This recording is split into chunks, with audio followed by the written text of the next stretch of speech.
오늘 제목은요, 북이스라엘의 임금 요아스라는 제목입니다. 부제로는 마음의 믿음을 담아라 라는 제목으로 좀 말씀을 나눌 겁니다. 여러분, 말씀을 나누기 전에 질문을 하나 할게요.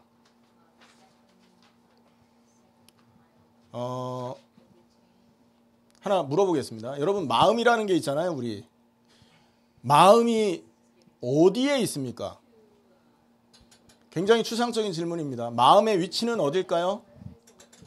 1번 손바닥, 발바닥, 배, 가슴, 머리 어디입니까? 어디예요? 가슴, 마음은 가슴에 있다. 또 마음은 머리에 있다. 요게 이제 위치가 헷갈리는 겁니다. 동양 사람들은 주로 마음이 가슴에 있다고 말해요. 그런데 서양 사람들은 머리에 있다고 말합니다. 위치가 어디 있냐 중요한 건 아닙니다. 마음이 있다는 게 중요한 거죠. 자, 두 번째 질문 해보겠습니다. 그러면 이 마음이라는 거, 이 마음의 기능은 뭘까요? 마음의 기능이 무엇일까요? 감정을 느끼고요. 또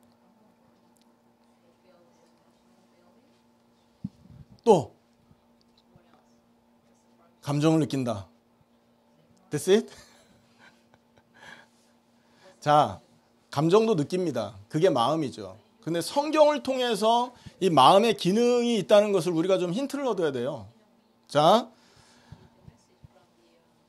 창세기 6장 5절에 보면 이런 말씀이 있어요. 여호와께서 사람의 죄악이 세상에 가득함과 그의 마음으로 생각하는 모든 계획이 항상 악할 뿐임을 보시고 라는 말이 있습니다. 자, 그리고 또요.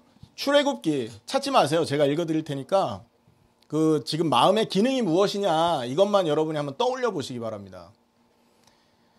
출애굽기 7장 13절에 보면 그러나 바로의 마음이 완악하여 그들의 말을 듣지 아니하니 여호와의 말씀과 같더라. 자, 보세요.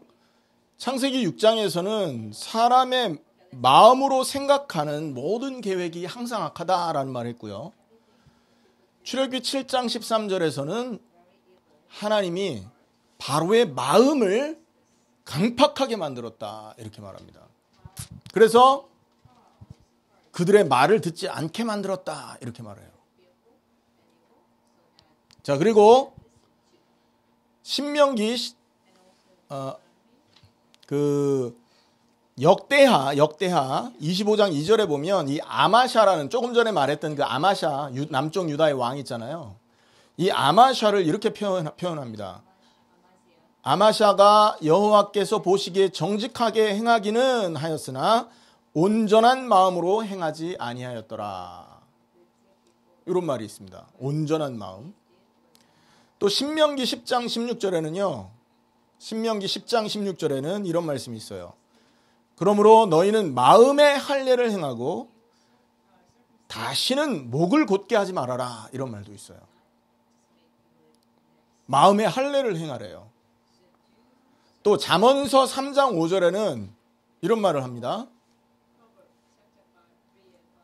너는 마음을 다하여 여호와를 신뢰하고 네 명철을 의지하지 말아라. 마음을 다하여 여호와를 신뢰하라. 이런 말을 해요. 또 잠언서 4장 23절에는 아주 굉장히 중요한 얘기거든요. 잠언서 4장 23절 여러분이 많이 들어봤던 얘기일 겁니다. 모든 지킬 만한 것 중에 더욱 네 마음을 지켜라. 생명의 근원이 이에서 남이니라. 마음을 지키래요. 또 잠언서 16장 32절에는 노하기를 더디하는 자는 용사보다 낫고 자기의 마음을 다스리는 자는 성을 빼앗는 자보다 나으니라. 마음을 다스리래요. 그리고 전도서 9장 3절에는 또 이런 말씀이 있습니다. 전도서 9장 3절입니다. 이 말씀도 굉장히 중요한 구절인데 들어보세요. 모든 사람의 결국은 일반이라. 똑같다는 얘기죠.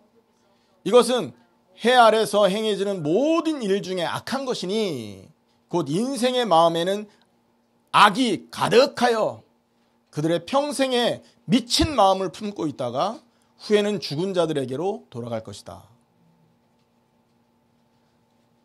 여러분, 이 말씀이 굉장히 충격적이죠.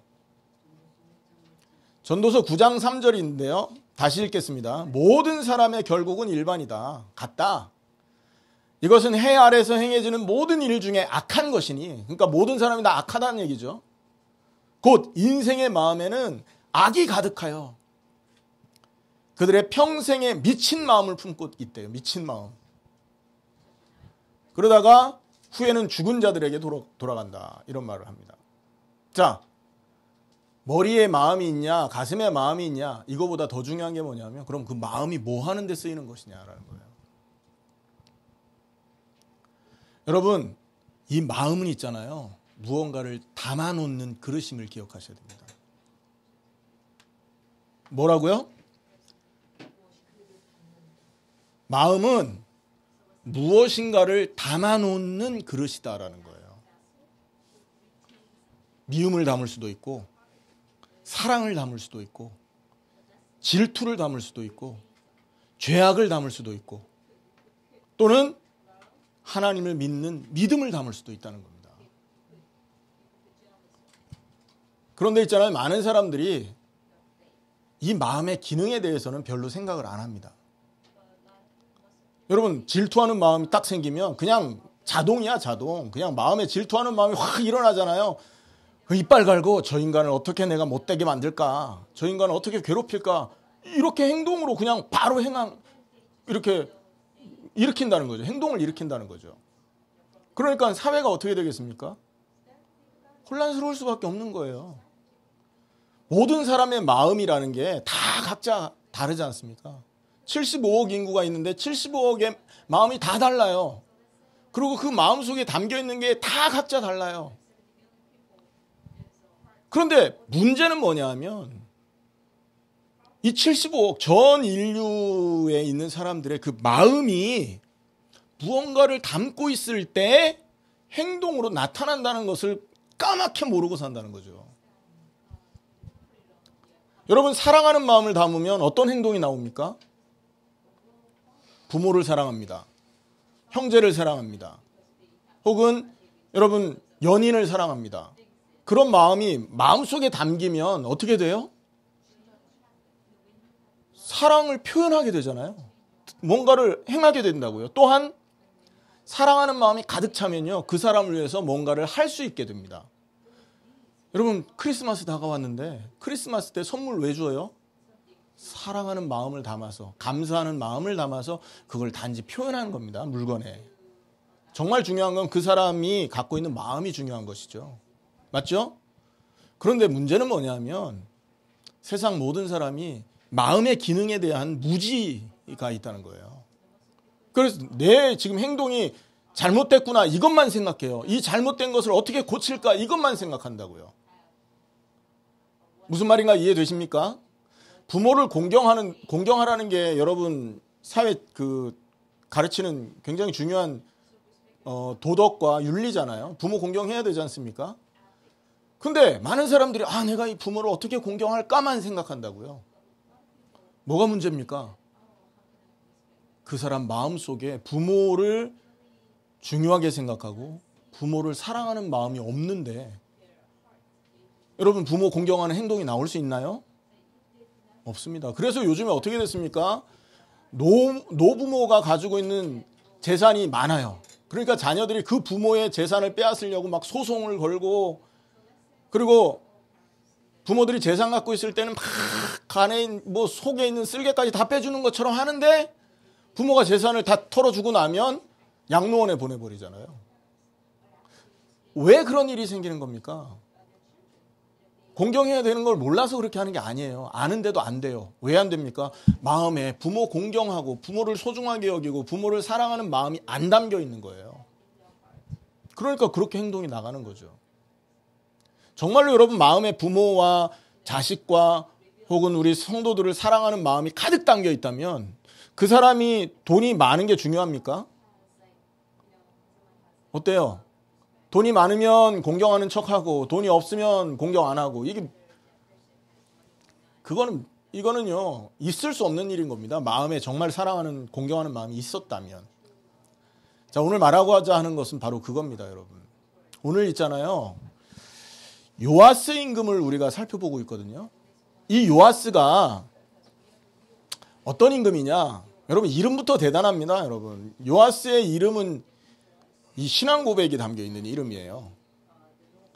뭐 여러분 참고하십시오. 이건 뭐 중요한 게 아닙니다만, 요아스, 여호와는 강하시다라는 뜻을 갖고 있는 이름이에요. 그래서 여러분, 남쪽 이스라엘 유다의 왕 요아스 기억하시죠? 어린 시절에 왕이 돼서 여호야다가 살아있을 동안에 개혁을 하고 여호야다가 죽고 나서 완전 타락했던 왕. 그래서 신하들에게 죽음당했던 그 왕. 그리고 북쪽 이스라엘의 요아스. 북쪽 이스라엘 요아스도 이름이 그 똑같은 이름인 거예요. 여호와는 강하시다. 근데 이 요아스가 어떤 일을 했냐? 북쪽 이스라엘의 이 왕이 어떤 일을 했냐? 일단 첫째로는요, 여호아스의 아들이에요. 그리고 그가 살아있을 때, 아버지 여호아스가 살아있을 때 왕위를 계승합니다. 그런 경우 있지 않습니까? 아버지가 자녀에게 일찍 왕위를 물려주죠. 그래서 한 2년 정도를 요아스가 아버지 살아계시는 동안에 왕위를 이렇게 계승했었습니다. 그리고 이 요아스는요, 굉장히 용감한 왕이었나 봐요.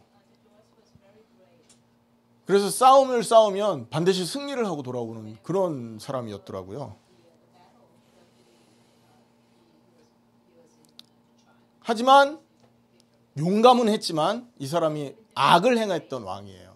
사악한 임금이었다고요. 여러분, 그 13장 11절, 우리가 오늘 읽지는 않았으나 13장 11절을 한번 읽어보시겠습니다. 열왕기하 13장 11절 같이 읽습니다. 시작. 여호와께서 보시기에 악을 행하여 이스라엘에게 범죄하게 한 느밧의 아들 여로보암의 모든 죄에서 떠나지 아니하고 그 가운데서 행하였더라. 여로보암의 죄를 그대로 답습했고 그 가운데서 죄를 행한 거예요. 그러니까 용감했고, 심지어 있잖아요, 여러분 요 13장에 보면 엘리사가 66년간의 그 기나긴 그 예언 활동의 종지부를 찍고 하나님 앞에 가시기 전에 직전의 사건이 기록되어 있습니다. 엘리사가 죽기 직전에 엘리사 앞에 병문안을 갔던 사람이 있어요. 그 사람이 누군지 아십니까? 바로 우리가 읽고 있는 이 요아스 임금이었어요. 이 요아스가 엘리사한테 가가지고 뭐라고 그러냐면 내 아버지요, 내 아버지요 이렇게 말해요. 용감한 왕이었고 선지자를 섬길 줄 아는 왕이었어요. 여러분, 선지자를, 하나님 말씀을 전하는 선지자를 아버지라고 부를 정도면 얼마나 그 존경을 하고 높였단 말입니까? 그리고 여간 사랑하는 마음이 없으면 왕이, 선지자, 다시 말해서 왕이 목사 죽는 데 가갖고 이렇게 문병하는 왕이 얼마나 있어요. 대통령이 목사 죽는다고 해서 거기 병 걸렸다고 가서 문병하고 이거 없습니다, 여러분. 근데 왕인데 선지자에게 문병을 갑니다. 그리고 마지막 임종을 지켜봐요. 그러니까 기본적으로 하나님을 사랑하는 마음이, 그러니까 하나님을 이렇게 위해서 뭔가를 했던 왕이라는 겁니다, 요아스도. 맞죠? 용감했고 하나님을 위해서 뭐 이렇게 뭔가를 중요한 것들을 할 수 있는 그런 사람들이었다. 그리고요, 또 하나는 요 이제 사건이 뭐냐면 엘리사가 죽기 전에 요아스한테 얘기를 하잖아요.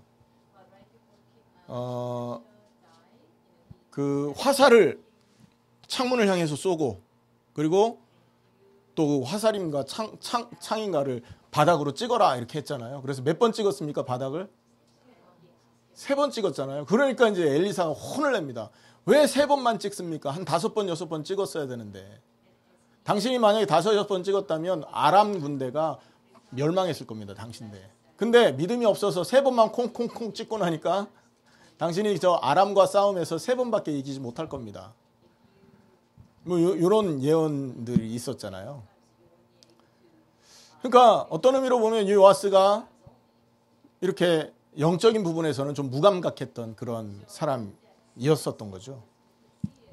하지만 이 엘리사가 하나님 말씀을 전했던 것처럼 요아스 때 있잖아요. 아람과 싸움을 3번이나 이겨요. 그리고 그 아람 군대의 그 영토 안에 있던 이스라엘, 북쪽 이스라엘이 뺏겼던 성읍을 찾아옵니다. 그러니까 꽤 괜찮은 유능한 왕이었던 겁니다. 그리고 요아스 다음에 왕이 누구냐면 여로보암 임금이거든요. 여로보암 2세입니다. 왜냐하면 여로보암이 1대 왕이 있었잖아요. 요아스의 아들이 여로보암인데 여기에 우리가 일컬을 땐 여로보암 2세라고 말합니다. 그 왕 때 여러분 북쪽 이스라엘이 최고 번영기를 맞이합니다. 그래서 요아스 임금이 사실은 이 최고 번영기를 가져오게 한 기반을 닦은 임금이에요. 국가적으로도 굉장한 일을 했던 것이죠. 그리고 조금 전에 우리 14장에 읽었던 것처럼 이 요아스 임금이 남쪽 유다하고 싸워서 예루살렘을 약탈하지 않습니까? 맞죠? 자, 그러니까 이 요아스가 굉장히 용감한 임금이었고 전투에 능한 사람이었고 하나님을 섬기는 사람이었고 이런 사람이었던 겁니다. 자, 그런데 그래서 보면 이 요아스는 국가를 위해서 많은 일을 했던 왕인 거예요. 그죠? 뿐만 아니라 백성을 위해서도 많은 일을 했어요. 누구하고 비교되냐 하면 아버지 여호아하스하고 비교되잖아요. 지난주에 여호아하스 어떤 임금이라고 그랬습니까? 그럼 별로 드러난 일 없이 악만 행하다가 간 거죠. 맞죠? 그래서 아무것도 뭐 이렇게 큰일 안 한 것 같은데 하나님이 미움을 사가지고 망했단 말이에요. 그래서 마병이 몇 명이고 뭐 이런 얘기 했지 않습니까? 엄청나게 많았던 마병이 50 이 정도 완전 쪼그라드는 거죠. 그 아버지하고는 이 많은 다른 점이 있다는 거예요. 요아스는 국가를 위해서 많은 일을 했고 국민을 위해서 많은 일을 했고 뿐만 아니라 하나님을 위해서도 많은 일을 했던 사람 중에 한 임금이었다 이거죠. 자, 그런데 성경의 진단은 뭡니까? 그런 많은 일을 했었을지라도 여로보암 죄에서 떠나지 않은 죄악을 따라갔던 죄를 행했던 임금이었다라고 평가하고 있단 말이에요. 왜 요아스의 삶이 이렇게 결론이 날까요, 여러분? 제가 오늘 말씀드리고 싶은 거는 우리의 인생도 요아스와 같으면 안 된다는 얘기를 하는 거예요. 잘못하면 하나님을 위해서 열심을 내고 하나님을 위해서 헌신하고 하나님을 위해 봉사하고 주의 이름으로 기도하고 예수 이름 증거하고 교회에서 모든 재산을 다 바쳐가지고 교회 헌신하는데 마지막 결론이 사악한 임금이었더라. 죄에서 떠나지 못한 사람이었더라 라는 결론이 날 수 있다는 것입니다. 대표적인 사람들이 누굽니까? 바리새인들이잖아요. 성경을 외웠던 사람들 아닙니까? 우리는요, 여러분, 그 성경 목록 66권의 목록도 외우기 힘든데 이 사람들은 성경 전체를 외우는 사람들이었다니까요. 그런데 예수님 뭐라고 합니까? 독사의 자식들아. 하나님 앞에 징계를 받는다고 분명히 말씀하고 계신다고요. 마태복음 7장에는 주여 주여 하는 자마다 천국 올 자 아니다. 어떤 사람이 말하죠. 나는 주의 이름으로 권능 행했습니다. 귀신도 쫓았습니다. 병도 고쳤습니다. 예수님 대답 기억하십니까? 나는 너를 도무지 알지 못한다. 불법을 행하는 자들아 내게서 떠나가라. 여러분 우리 인생이 요아스의 인생이 바로 이런 인생이었던 겁니다. 하나님 앞에 칭찬받지 못하고 천국문에 들어가지 못한 임금이 바로 요아스라는 거죠. 잘못하면 우리의 인생도 그러할 수 있다. 그러면 왜 요아스의 인생이 이렇게 마무리가 되었을까라는 겁니다. 주를 위해서 했잖아요. 국가를 위해 헌신했지 않습니까? 국민을 위해서도 봉사했어요. 왜 그러면 요아스는 이랬을까요? 마음에 다른 것을 담고 있었기 때문이다라는 거예요. 마음이 있는데 그 마음에 하나님 사랑하고 하나님을 믿는 믿음을 담은 게 아니라 거기에 자기를 위하고 자기의 유익을 위한 것으로 가득 채웠다라는 거예요. 여러분, 엘리사에게 요아스 임금이 가서 문병을 했어요. 하나님을 사랑하는 마음이었을까요? 제가 보기에는 엘리사가 기도하면 많은 응답 오니까 그 응답받기 위해서 가지 않았을까? 자기를 위한 하나님의 응답이 필요했을 뿐인 거죠. 여러분, 이스라엘 문제 있을 때 이스라엘 사람들 기도하지 않습니까? 하나님께. 특징이 뭔지 아시죠? 단지 그 어려움에서만 빠져나가고 싶은 욕망이 가득했던 거예요. 마음으로 하나님께 돌이켜야 된다는 생각을 아예 안 하고, 문제 오는 이유는요, 마음이 하나님 뭐니까. 문제를 통해 마음을 하나님께 돌이켜라라는 것 때문에 문제 주는 거잖아요. 근데 마음은 저 멀리 가 있어. 단지 이 문제가 힘들어. 이 힘든 문제를 벗어나고 싶으니까 기도했던 겁니다. 그게 사사기서의 주제예요. 하나님이 기도하면 응답 주시죠. 근데 그 응답이 그 사람들의 진정한 마음의 회개까지 이르지 않았던 거예요. 이르게 만들지 못했던 거죠. 응답 받아놓고 죄인으로 죽는 겁니다. 그러면 우리의 인생이 그럴 수 있다는 겁니다. 아까 말했습니다. 마음이라는 건 뭡니까? 무언가를 담아놓는 그릇입니다. 그런데 지금 전 인류 마음속에, 모든 인생의 마음속에 무엇이 담겨 있을까요? 그 마음속에 예수를 그리스도로 믿는 믿음이 담겨 있으면 구원받는 것입니다. 그 마음속에 나의 죄악된 옛사람이 예수님과 함께 못 박아 죽었다는 믿음을 담아놓을 수 있다면 그 사람은 구원받을 수 있는 것입니다. 그런데 많은 사람의 마음속에 그 믿음이 담겨 있지 않고 뭐가 담겨 있습니까? 다른 게 담겨 있는 거예요. 욕심이 담겨 있어요.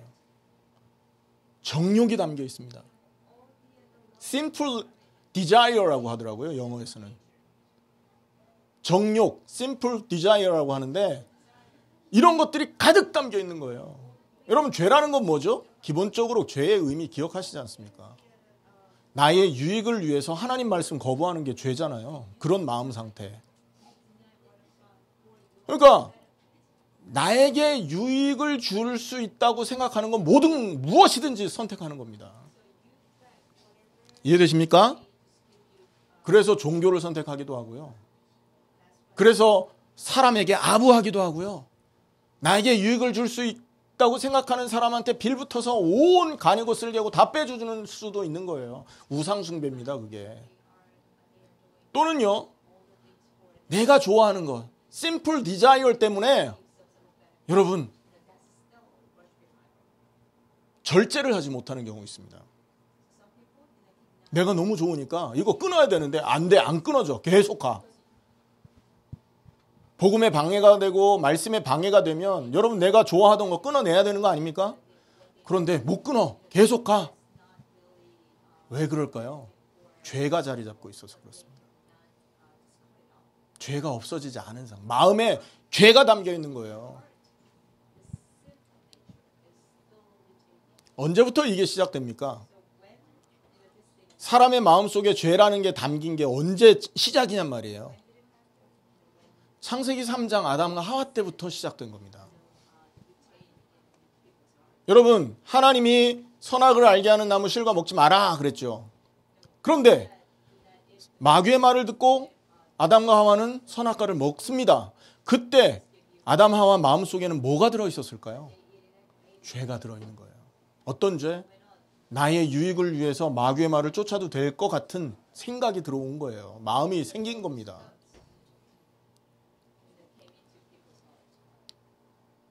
그래서 하지 않아야 될 불신앙을 한 거예요. 불순종을 한 거죠. 그러니까. 여러분, 그래서 여러분, 선악과를 따먹었다는 게 결국은 자기의 유익 때문에 선택한 우상 숭배였던 것입니다. 엄밀하게 말하면. 그걸 먹으면 자기가 원하는 하나님과 같이 되고자 하는 그런 일이 벌어질 거 아니에요. 그러니까 하나님처럼 되고자 하는 욕구 때문에 선악과를 먹어버린 거죠. 그러니까 그 과일을 먹었냐 안 먹었냐가 중요한 게 아닙니다. 아담 하와 마음속에 이미 하나님의 말씀을 거부하는 죄가 들어와 있었던 거예요. 자기를 위해서 마귀의 말을 쫓아가는 게 유익하겠구나라는 생각이 먼저 들어와 있었던 거죠. 자, 그래서 아담 하와의 이후에 출생하는 모든 인생 마음속에 이 죄가 자리 잡기 시작했던 거예요. 여러분, 그 죄 때문에 인간이 어떻게 됩니까? 마음속에 하나님을 사랑하는 마음을 버리고 마음속에 죄악을 담아버리니까 인간과 하나님 관계가 어떻게 바뀝니까? 원수 관계가 되지 않습니까? 이게 원죄라는 겁니다, 여러분. 아담과 하와가 죄를 지었다? 진짜 죄는 뭐냐? 마음속에 하나님을 거부하고자 하는 본성을 죄라고 한 거예요. 그 본성이 계속 연결되고 있다는 거죠. 이해되십니까? 그 본성의 영향을 받고 모든 인류가 출생을 했고 그 죄악된 본성 때문에 하나님이 떠나갔고 하나님을 떠나 있는 인간의 마음에 죄악이 가득하니까 마귀가 컨트롤할 수 있는 그런 상태가 지금 벌어진 거예요. 무슨 말인가 이해되시죠, 여러분? 그래서 인간 마음에 가득가득 뭐가 담겼냐? 죄악이 담겨 있다. 그래서 여러분 성경에 이런 말씀이 있는 것입니다. 로마서 5장 12절의 말씀인데요. 로마서 5장 12절 그러므로 한 사람으로 말미암아 죄가 세상에 들어오고 죄로 말미암아 사망이 들어왔나니 이와 같이 모든 사람이 죄를 지었으므로 사망이 모든 사람에게 이르렀느니라. 모든 사람이 죄를 범해서 사망이 우리에게 임했대요. 죄 때문에 죽는다는 거죠. 육신적인 죽음을 말하고 있고 영적인 죽음도 포함되어 있는 겁니다. 하나님과의 단절, 이게 영적 죽음이죠. 여러분, 육신적인 죽음은 뭐예요? 우리가 숨이 끊어지고 무덤에 들어가는 거, 육신의 죽음을 말하는 겁니다. 죄 때문에 이 사망이 들어왔다. 자, 그러면 한번 물어보겠습니다. 도대체 어떻게 하면 우리 마음에서 이 죄를 빼낼 수 있습니까?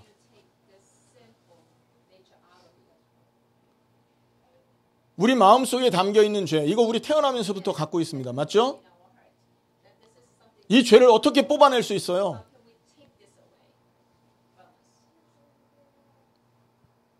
방법이 없어요. 죄악을 우리 마음에서 뽑아내는 건 불가능한 겁니다. 죽지 않으면, 죄의 싹은 사망이기 때문에 죽지 않으면 빠져나오지가 않는 겁니다, 이게. 여러분, 문신, 어린 시절에 잘 모르고 문신하면 이게 평생 가거든요. 예전에 우리 한국에 그 위안부 그 사건이 있었지 않습니까? 그 할머니들을 몸에 보면 지금도 문신이 있어요. 그때 일본 사람들한테 나쁘게 고통당해가지고 문신이 지금도 있더라고요. 그 10살, 20살 때 있었던 문신. 평생 지고 가는 거지 않습니까? 물론 요즘에는 뭐 레이저 기술이 발달해서 지울 수 있다고 하지만 말이에요. 문신은요, 레이저로 지울 수 있는지 모르지만 죄는 뽑아낼 수가 없는 겁니다. 우리 마음에서. 어떻게 하면 됩니까? 하나의 방법밖에 없는 것이죠. 로마서 5장 16절에 이런 말씀이 있습니다. 로마서 5장 16절에 또 이 선물은 범죄한 한 사람으로 말미암은 것과 같지 않다. 선물을 하나님 주셨는데 그 선물이 범죄한 한 사람으로 말미암은 것 같지 않고 심판은 한 사람으로 말미암아 정죄에 이르렀으나 은사는 많은 범죄로 말미암아 의롭다 하심에 이르렀다. 그리고 19절에는요. 한 사람이 순종하지 아니함으로 많은 사람이 죄인 된 것 같이 한 사람이 순종함으로 많은 사람이 의인 되리라. 이런 말씀이 있어요. 그리고 5장 21절에 보면요. 로마서 5장 21절에 이는 죄가 사망 안에서 왕노릇한 것 같이, 그러니까 하나님을 떠나 있는 사람 안에 죄라는 게 왕노릇을 한 거예요. 그래서 우리가 못 빠져나오는 것입니다.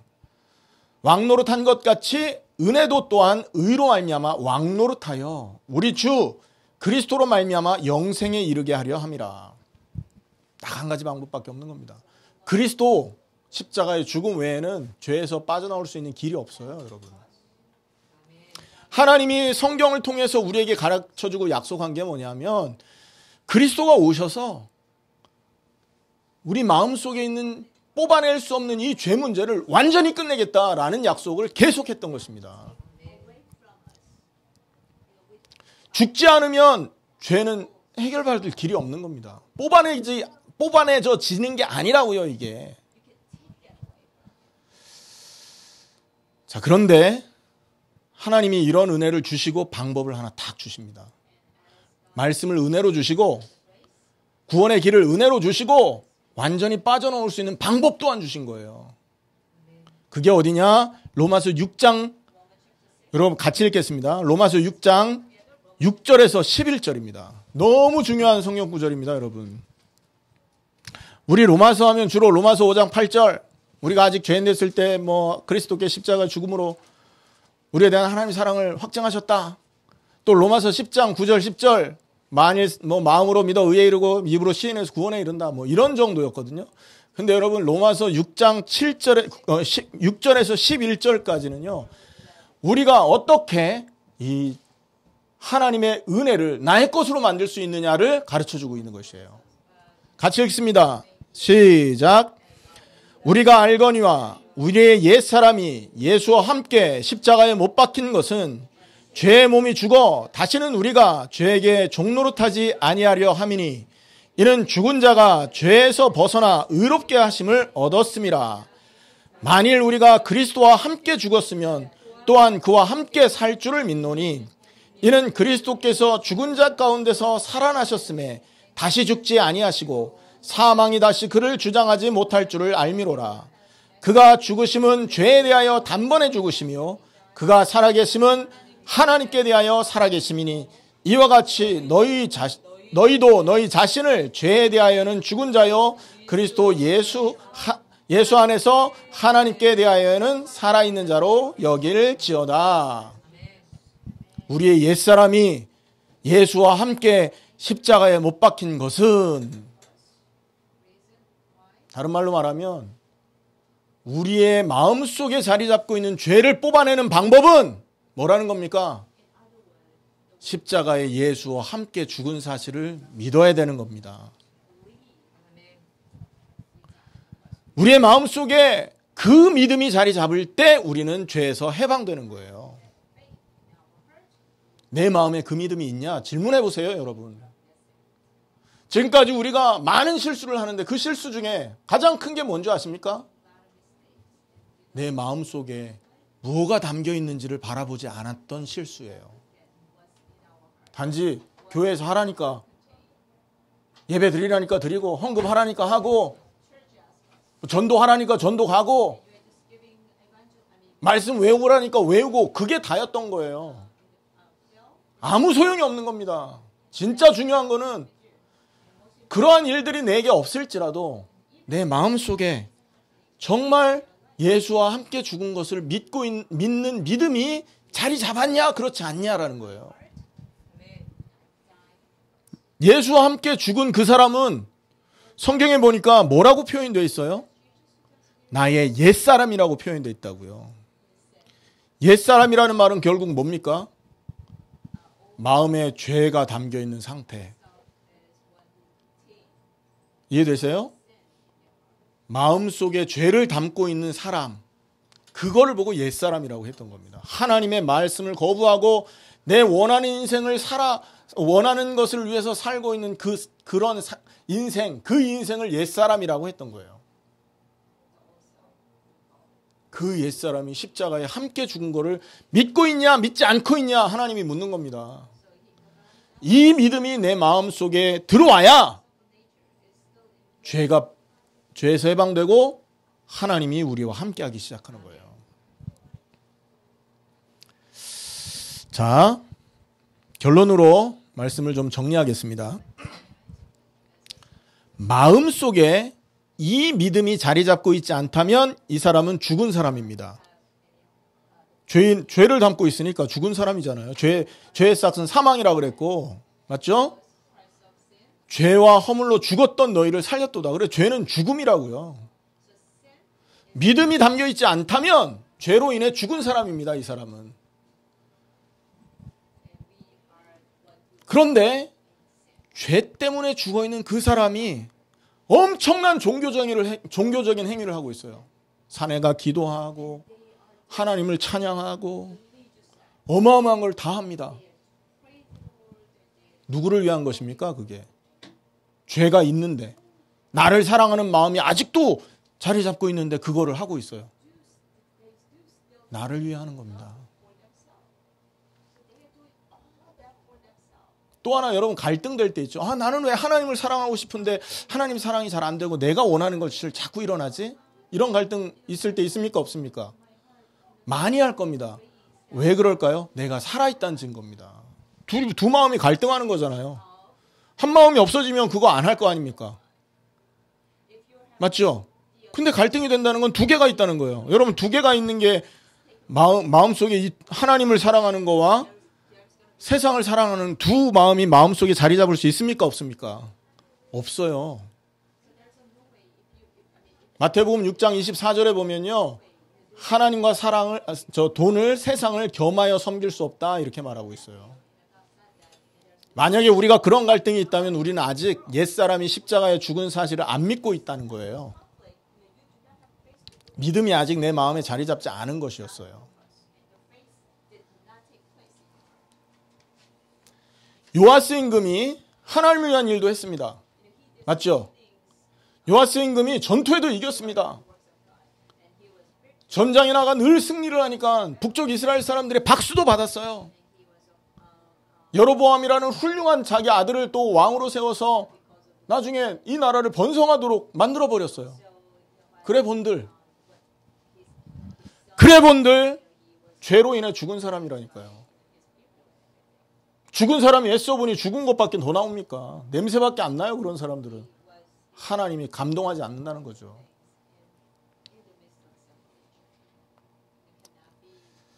요아스 임금의 모든 행위는 마음에 하나님을 믿는 믿음이 담겨져서 우러나온 일이라고 볼 수가 없는 거예요.